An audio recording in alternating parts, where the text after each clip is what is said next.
Bonjour à tous, aujourd'hui je voulais faire un point sur la Chine. La Chine a mis fin donc début décembre 2022 à sa politique de zéro Covid. C'était une politique très restrictive et qui durait depuis quasiment 3 ans. Donc cette politique a pris fin, on a maintenant la confirmation. Et donc je voulais voir aujourd'hui quelles pourraient être les conséquences de cette réouverture de la Chine.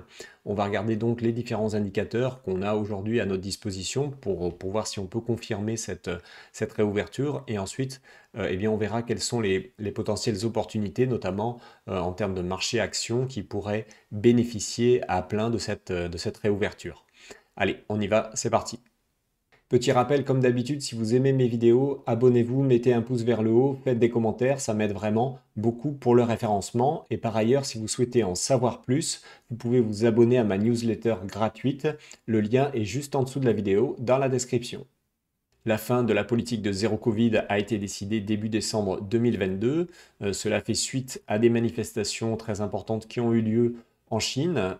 C'est des manifestations également qui sont assez inhabituelles, puisque un grand nombre de personnes critiquaient ouvertement et à visage découvert eh bien, la politique du gouvernement chinois. Donc ça, bien entendu, c'est très inhabituel, hein, puisque ça peut être assez dangereux, hein, pour ces personnes. Donc suite à ça, la Chine a décidé d'abandonner la plupart des mesures restrictives qu'il y avait. Il y avait par exemple l'obligation de rester dans des camps de quarantaine lorsque vous aviez le virus. Donc tout ça a disparu et également très récemment, les frontières ont été totalement ouverte, donc ce qui est indiqué ici, et ce qui va permettre, générer beaucoup plus de flux de population, bien sûr à l'intérieur du pays, mais aussi en provenance de l'extérieur de la Chine. Donc ça, bien entendu, ça va favoriser la diffusion du virus dans la population, ce qui n'avait pas vraiment été le cas jusqu'à maintenant. Et donc il y a en cours vraisemblablement, hein, une vague de contamination. Alors c'est assez difficile d'avoir des chiffres très, très précis à ce niveau-là, mais voilà, on peut dire de manière assez raisonnable qu'actuellement, il y a le virus qui est en train de se diffuser massivement au sein de la population, qui n'a pas pour l'instant ou très peu développé d'immunité naturelle. Et donc ça va bien entendu, dans les semaines et les mois à venir, créer des perturbations puisque les gens vont être malades et donc ne pourront pas aller travailler. On va d'abord regarder l'évolution du PIB en Chine. Donc là, vous le voyez sur une durée assez longue de 10 ans. Donc malgré tout, on voit quand même qu'il y a une espèce de tendance, hein, baissière de long terme, hein, sur les 10 ans. Mais c'est vrai que là, au cours des 2 dernières années, on a eu des variations très fortes, donc avec l'arrivée du Covid, puis après le rattrapage qui a suivi. Alors c'est vrai que si on zoome un peu plus précisément sur les derniers trimestres, donc là vous avez à chaque fois des variations annuelles mais trimestrielles, eh bien vous voyez que on est toujours un peu en dessous des 5%, donc on est en dessous des objectifs qui ont été fixés par le gouvernement, qui voyait plutôt un objectif autour de 5,5%. Et eh bien c'est vrai que systématiquement, hein, au cours des derniers trimestres, on était en dessous de cet objectif de croissance en Chine. Et là, vous allez voir que c'est encore plus marqué au niveau des ventes de détail. Donc là, c'est les ventes de détail en Chine. Pareil, on a un peu cette tendance à la baisse, hein, du taux de croissance. Et donc, vous voyez qu'il y a des variations assez fortes aussi ces 2 dernières années. Mais si on zoome sur les derniers mois, donc là, vous l'avez en mois par mois, c'est vrai que c'est encore moins bien que le PIB, hein. On a encore quasiment une baisse de 6% de la consommation des ventes de détail en Chine en novembre 2022 par rapport à l'année précédente. Voilà, donc pour l'instant, on a quand même des chiffres, voilà, des chiffres assez mauvais à ce niveau-là. Au niveau de la production industrielle en Chine, donc là, même chose, hein, vous voyez qu'on a un peu ce profil toujours si on regarde sur une durée de 10 ans. Après, si on zoome un petit peu plus, donc on se rend compte que bon, il n'y a quand même pas eu d'effondrement, hein, de la production industrielle, hein. On a toujours quand même régulièrement des taux de croissance qui sont largement positifs, en dessous des objectifs fixés par le gouvernement, mais il n'y a pas d'effondrement de la production industrielle chinoise.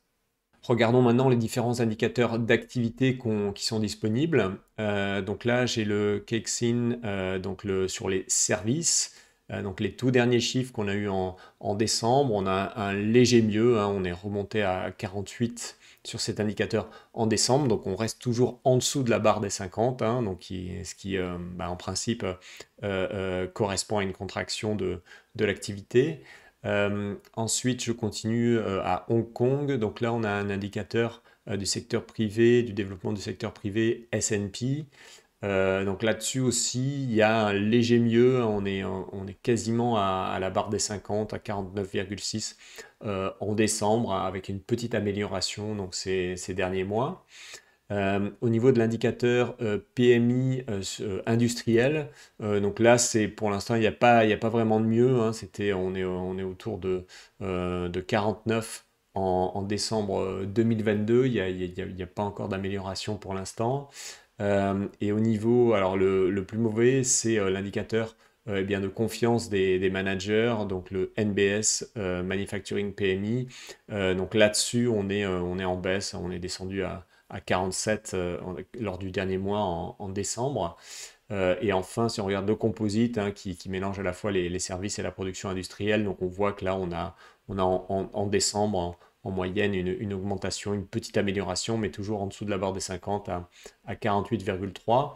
Donc globalement, sur l'ensemble de ces indicateurs hein, d'activité qui sont disponibles, on voit qu'il y a une toute petite amélioration hein, lors des derniers chiffres.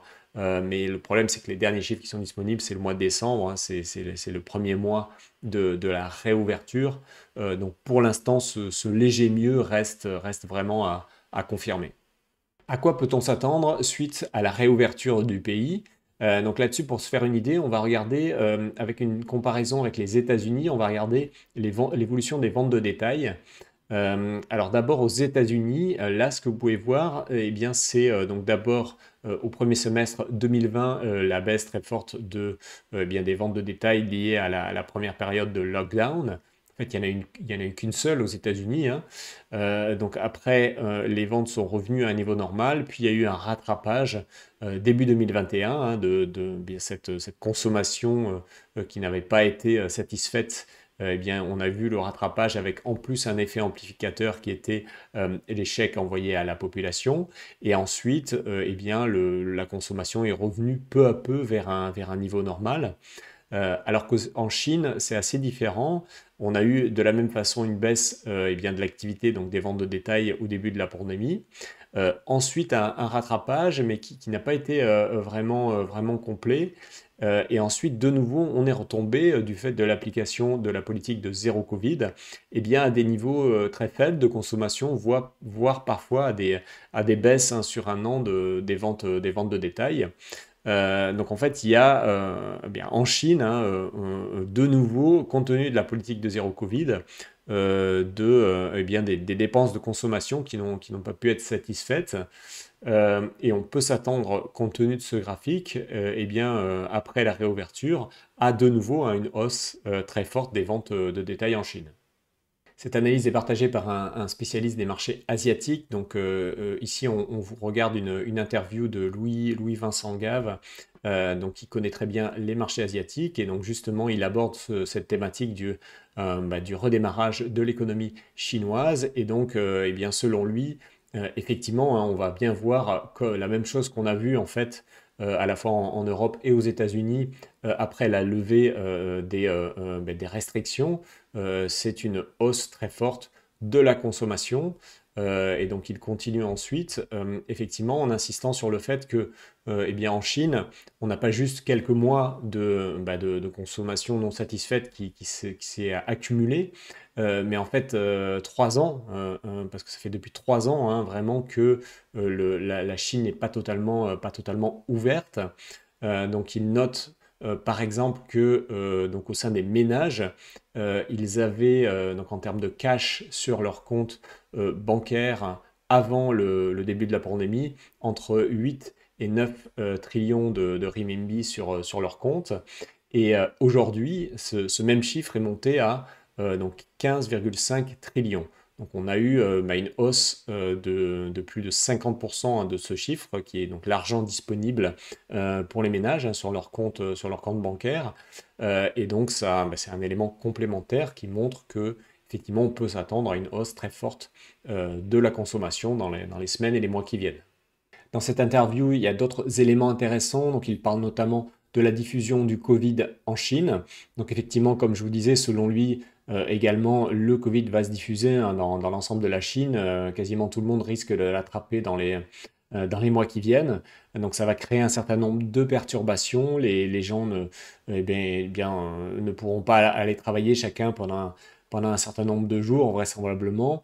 Donc on va se retrouver dans une situation où il y aura à la fois vraisemblablement une hausse très forte de la consommation et en face des perturbations, des personnes qui ne peuvent pas aller travailler pour répondre à cette hausse de la consommation. Donc il continue justement en disant que ce genre de contexte est plutôt favorable à un redémarrage de l'inflation. L'inflation, j'ai fait une vidéo là-dessus hein, sur les estimations pour 2023, donc je vais vous mettre le lien. Je l'ai fait il n'y a pas très longtemps, donc c'est vrai que le principal facteur qui pourrait faire repartir l'inflation, c'est effectivement aujourd'hui le redémarrage de la Chine et cette énorme augmentation potentielle de la consommation dans les mois à venir. Dernier élément que je voulais évoquer qui est lié à cette interview, donc il évoque notamment les importations qu'a fait la Chine, et donc les matières premières qu'elle a achetées en Russie notamment hein, au cours des derniers mois, voire des 2 dernières années. Donc il estime lui que vraisemblablement la Chine aurait fait des stocks hein, de différentes matières premières et notamment de matières premières énergétiques comme du pétrole et du gaz. Et c'est sans doute cela qui explique qu'au cours des dernières semaines, depuis la réouverture du pays, on n'observe pas encore de hausse très forte des cours de l'énergie, enfin des matières premières énergétiques comme le pétrole et le gaz. Là, j'enregistre le 9 janvier, donc pour l'instant, on n'a pas encore observé de hausse liée à cette réouverture du pays. C'est pour ça que c'est un argument qui va plutôt dans le sens du fait qu'il faudra sans doute attendre quelques mois pour commencer à avoir un impact de cette réouverture sur le prix du pétrole et du gaz et in fine sur l'inflation. Comment s'est comporté le marché action chinois au cours de l'année 2022? Donc là, je vous ai affiché un des principaux indices, c'est le Shanghai Shenzhen CSI 300, donc du marché chinois, et on a une baisse de 22%.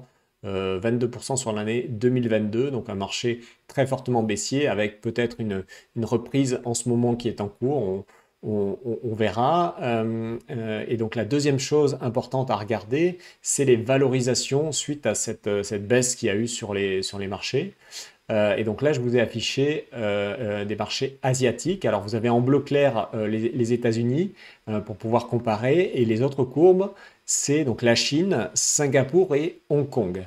Et donc ce qui est intéressant, c'est qu'on voit qu'en ce moment, vous voyez vraiment en ce moment, on a un écart qui est historiquement élevé entre les marchés américains, qui sont fortement valorisés encore, et ces trois marchés asiatiques qui sont à des prix beaucoup plus attractifs. Donc je vous montre ici les écarts.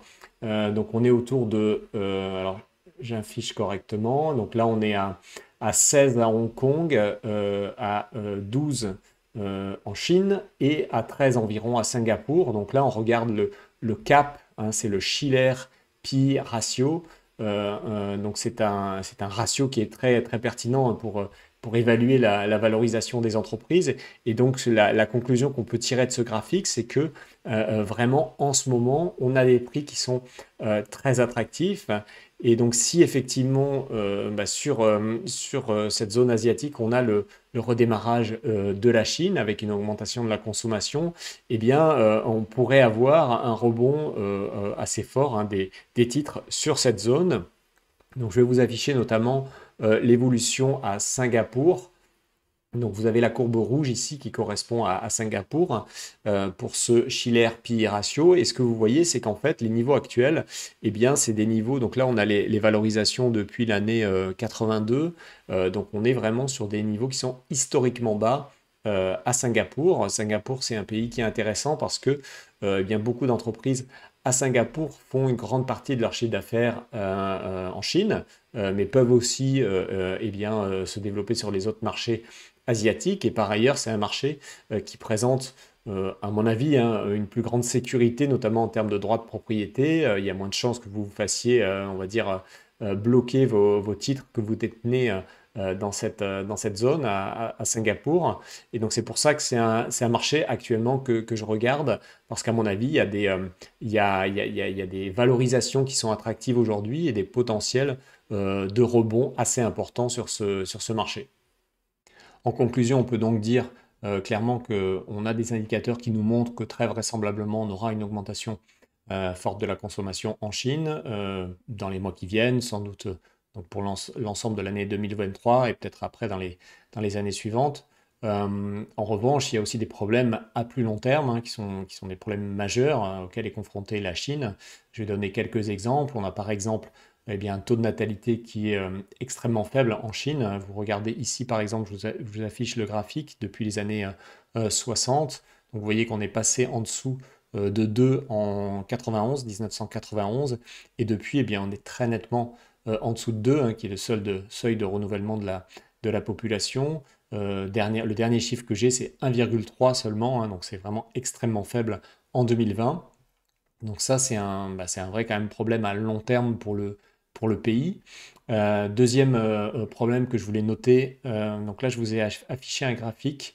Donc ici, c'est le graphique des flux financiers pour le pays, donc pour la Chine, quand on exclut la partie qui correspond à de l'or. On sait que les Chinois achètent beaucoup d'or, à la fois les personnes, mais aussi la Banque centrale chinoise. Mais quand on exclut cette partie-là, et qu'on regarde simplement le reste de l'activité, ce qu'on voit, c'est que depuis 2014 à peu près, on a quand même des flux sortants, des flux négatifs, très négatifs, et même ça accélère là depuis le milieu de l'année 2021. Donc ça veut dire qu'il y a les gens qui font de l'argent en Chine, qui ont des fortunes en Chine, ne laissent pas cet argent en Chine, ils le font sortir régulièrement. Et donc ça, c'est pas, disons, un indicateur qui montre que les gens qui entreprennent, qui créent des sociétés, ont une grande confiance eh bien, dans le gouvernement chinois et dans la tendance actuelle. Et c'est vrai que on a eu très récemment donc le renouvellement du mandat du président actuel pour la troisième fois, Xi Jinping, donc qui eh bien, a tous les pouvoirs aujourd'hui et qui, c'est le moins qu'on puisse dire, ne met pas en place une société avec plus de liberté. Au contraire, c'est plutôt une société de contrôle qui est mise en place. Et donc, c'est pas une société qui va favoriser, à mon avis, à long terme, l'innovation, qui est un peu la prochaine étape pour la Chine si elle veut vraiment continuer à se développer. Pour arriver à avoir beaucoup d'innovation dans un pays, il faut que vous donniez plus de liberté aux entrepreneurs et c'est pas le cas pour l'instant. Voilà, c'est pour ça que je pense qu'il faut bien garder en tête que même si eh bien, à court moyen terme, on va avoir ce rebond de l'activité, à plus long terme, le développement eh bien, de la Chine dépendra un petit peu des orientations qui seront prises par les prochains gouvernements. Merci à tous pour votre attention. Encore une fois, si vous aimez mes vidéos, abonnez-vous, mettez un pouce vers le haut, faites des commentaires. Vous pouvez aussi partager la vidéo avec vos amis, n'hésitez pas. Et enfin, si vous voulez vous inscrire à ma lettre d'information gratuite, eh bien le lien est juste en dessous de la vidéo.